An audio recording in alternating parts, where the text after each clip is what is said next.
चलिए आज का टॉप 20 क्वेश्चन देखते हैं। पहिए का आविष्कार किस काल में हुआ था? पहिए का आविष्कार किस काल में हुआ था? तो नवपाषाण काल में हुआ था। नवपाषाण काल में हुआ था।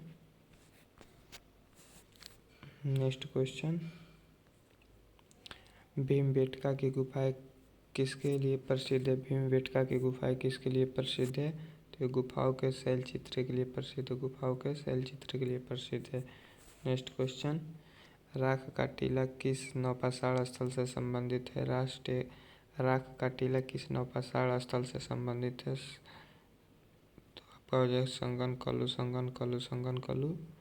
Next question, Robert Bruce Foote थे भूमग्र वैज्ञानिक एवं पुरातत्वविद।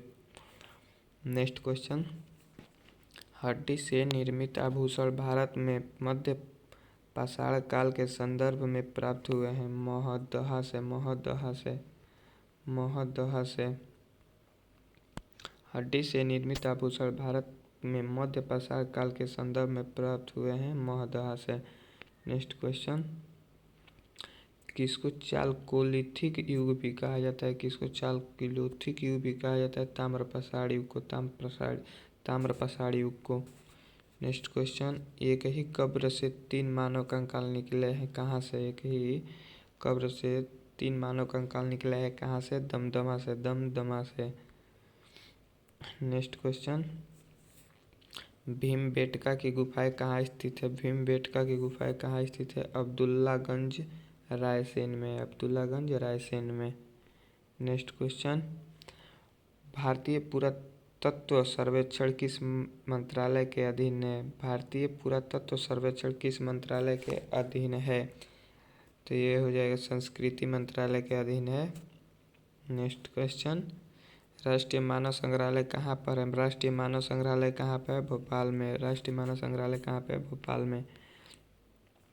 गौरिक मृत भांड पत्र का नामकरण हुआ था हस्तिनापुर में। गौरिक मृत भांड पत्र का नामकरण हुआ था हस्तिनापुर में। नेक्स्ट क्वेश्चन, उत्खनित प्रमाणों के अनुसार पशुपालन का प्रारंभ हुआ था मध्य पाषाण काल में। उत्खनित प्रमाणों के अनुसार पशुपालन का प्रारंभ हुआ था मध्य पाषाण काल में। नेक्स्ट क्वेश्चन, मध्य पाषाणिक प्रसंग में पशुपालन के प्रमाण जहाँ मिले वह स्थान कहाँ है? आदमगढ़। मध्य पाषाणिक प्रसंग में पशुपालन के प्रमाण जहाँ मिले वह स्थान कहाँ है? आदमगढ़ में। नेक्स्ट, खाद्यान्नों की कृषि सर्वप्रथम प्रारंभ हुई थी नवपाषाण काल में। खाद्यान्नों की कृषि सर्वप्रथम प्रारंभ हुई थी नवपाषाण काल में।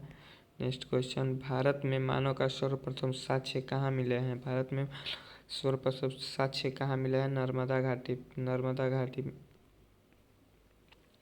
मानव द्वारा सर्वप्रथम उपयुक्त अनाज कौन था? तो ये आपका जौ। मानव द्वारा सर्वप्रथम प्रयुक्त अनाज कौन था? तो जौ। भारतीय उपमहाद्वीप में कृषि के प्राचीनतम साक्ष्य प्राप्त हुए हैं लहुरा देव। भारतीय उपमहाद्वीप में कृषि के प्राचीनतम साक्ष्य प्राप्त हुए हैं लहुरा देव। नेक्स्ट क्वेश्चन, किसी एक पुरा स्थल से प्रसार संस्कृति से लेकर हड़प्पा सभ्यता तक के सांस्कृतिक अवशेष प्राप्त हुए हैं। मेहरगढ़। किसी एक पुरा स्थल से प्रसार संस्कृति से लेकर हड़प्पा सभ्यता तक के संस्कृति अवशेष प्राप्त हुए हैं। मेहरगढ़।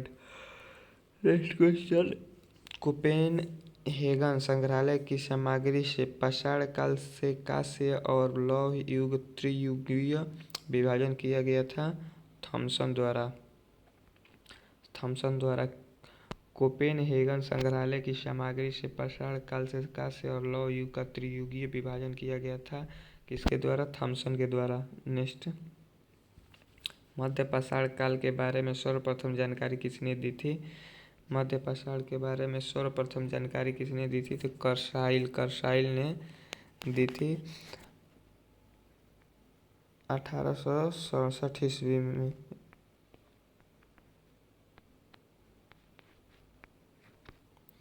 मध्य पाषाण काल के बारे में सर्वप्रथम जानकारी किसने दी? कर्साइल ने 1867 ईस्वी में। वीडियो अच्छी लगी तो लाइक और सब्सक्राइब जरूर करिएगा। ये रहा आज का आपका टॉप 20 क्वेश्चन।